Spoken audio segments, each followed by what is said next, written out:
എനിക്ക് എന്റെ പണം കിട്ടിയേ പറ്റൂ. അയ്യോ, എന്ത് കണക്കിലാ ഞാൻ തനിക്ക് പണം തരേണ്ടത്? എടോ, താൻ ആരാ? വെറുതെ വീട്ടിൽ കയറി വന്ന് പണം ചോദിക്കുന്നോ? തനിക്ക് ഏത് പണമാണ് വേണ്ടത്? സാറേ, എനിക്ക് എന്റെ പണമാണ് വേണ്ടത്. തന്റെ പണോ? താൻ കാര്യം എന്താണെന്ന് വെച്ചാൽ വ്യക്തമായിട്ട് പറയുക. സാറേ, ഞാൻ ഈ നിൽക്കുന്ന പ്രതാപന് 30 ലക്ഷം രൂപ കടമായിട്ട് കൊടുത്തു.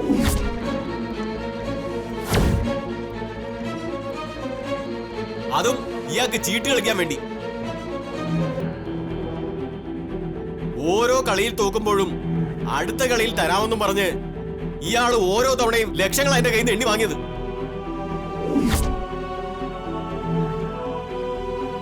അവസാനം അത് കൂടിക്കൂടി 30 ലക്ഷമായി. ചോദിക്കുമ്പോ ഇന്ന് തരാം നാളെ തരാന്ന് പറഞ്ഞ് എന്നെ പറ്റിക്കായിരുന്നു.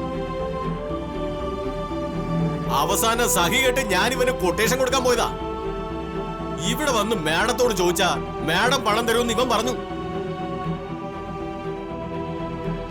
അങ്ങനെയാണ് ഞാൻ മാഡത്തെ കാണാൻ ഇങ്ങോട്ട് വന്നത്. ഇവനോട് ഞാനിപ്പോഴും അങ്ങനെ പറഞ്ഞു? പ്രതാപ, നീ അങ്ങനെ ഇവനോട് പറഞ്ഞോ? എന്റെ ചേച്ചി, ഞാൻ പ്രതാപ, നീ ഇങ്ങനെ കല്ലുപോലെ നിൽക്കാതെ നടന്ന കാര്യം സാറിനോട് മാഡത്തോട് പറഞ്ഞ് എനിക്ക് എന്റെ കാശ് വാങ്ങിച്ചതാ. അങ്ങളെ, ഇയാള് പറയുന്നത് സത്യമാണോ? ചോദിച്ചത് കേട്ടില്ലേ? ഇയാള് പറയുന്നത് സത്യമാണോ എന്ന്? പ്രതാപ, നിന്റെ മിണ്ടാട്ടം മുട്ടിപ്പോയോ? നീ സാറ് ചോദിച്ചതിന് മറുപടി പറ. മര്യാദയ്ക്ക് സത്യം പറഞ്ഞോ, അല്ലെങ്കിൽ വേണ്ട. നീ കടം വാങ്ങുന്ന വീഡിയോ എന്റെ ഫോണിലുണ്ട്, ഞാനത് കാണിച്ചു കൊടുക്കാം. സാറേ, ഞാൻ കാണിച്ചു തരാം വീഡിയോ. വേണ്ട. ഇയാളോട് ഞാൻ കടം വാങ്ങിയിട്ടുണ്ട്.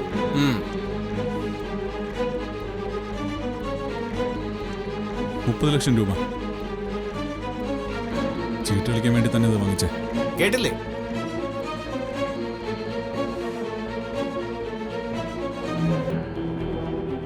നന്നായിട്ടുണ്ട്, എല്ലാം വളരെ നന്നായിട്ടുണ്ട്.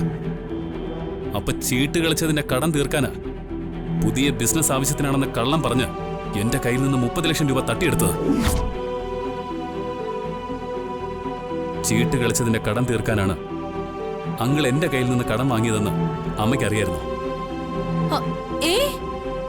എനിക്കൊന്നും അറിയില്ലായിരുന്നു. ഇതൊക്കെ ഞാൻ ആദ്യമായിട്ട് കേൾക്കുക. എടാ, കുടുംബം നശിപ്പിക്കാനുണ്ടായ കുലദ്രോഹി, നീ ചീട്ട് കളിച്ചുണ്ടാക്കിയ കടം തീർക്കാനാണോടാ നാണം കിട്ടവനെ? നീ എന്നെ കൊണ്ട് വിശാലിനോട് കടം മേടിപ്പിച്ചത്? അങ്കിൾ, നിങ്ങളെ ഞാനേ ഇങ്ങനെയല്ല കരുതിയത്. നന്മയുള്ള ആളാണെന്ന് ഞാൻ വിചാരിച്ചത്. അതുകൊണ്ടാ നിങ്ങളൊരു ബിസിനസ് തുടങ്ങാൻ പോവാണെന്ന് പറഞ്ഞപ്പോ ഒന്നും നോക്കാതെ 30 ലക്ഷം രൂപ ഞാൻ സന്തോഷത്തോടെ എടുത്ത് തന്നത്. പക്ഷേ നിങ്ങൾ വെറും ദുഷ്ടനായിരുന്നു. ആരോടും യാതൊരു ആത്മാർത്ഥതയില്ലാത്ത, മനുഷ്യത്വമില്ലാത്ത ആള്.